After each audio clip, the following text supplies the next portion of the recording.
What's up guys? Another day, another video na naman. So for today's video, alis nga pala kami ngayon dahil may pupuntahan kaming importanteng mahalaga. So syempre, dapat tayo magmotor dahil tamad tayo maglakad for today's video.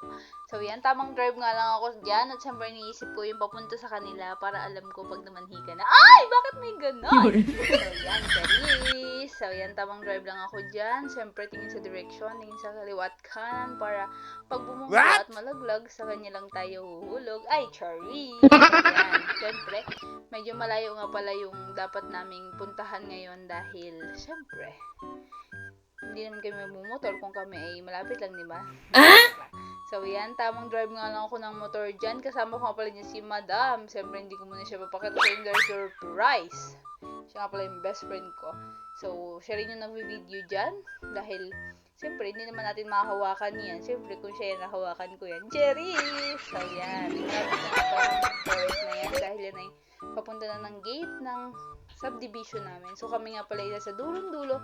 Kaya medyo mahirap din at medyo malayo. Kaya, siyempre, dapat nating i-motor yan or i-bike or i-car. Wow, car. Parang magkaroon person mo na pahuy.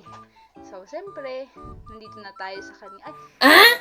Nandito na tayo at malapit na talaga. So, tamang hinto lang tayo dyan dahil may nag-overtake na sasakyan. Siyempre, sa kanya lang dapat tayo matitig. Ay! May ganon. Siyempre. So, nandito na nga pala kami. Kaya naman, tara, pasok tayo.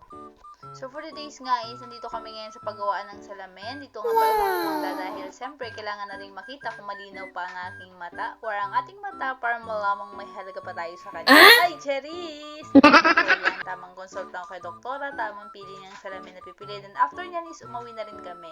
Siyempre, nag-take out ako doon sa paborito kong pansiran. Siyempre, lahat tayo may paborito. Maliban sa akin, siya lang ang paborito ko. Cheris! So, yan, ito nga pala in-order ko, pansit, pampahaba ng buhay at pampahaba ng pagmamahal sa kanya. Ay, Cheris! So, yan, siyempre, tamang lagi lang tayo ng kalamansi. So, nung nakaraan pa nga ako nag-crave sa pansit, kaya ngayon lang naganap or ngayon ko lang nabili kasi napaka-busy nga. Siyempre, school at saka work tayo dyan. Siyempre, tamang kain lang tayo dyan. Tamang lamon lang.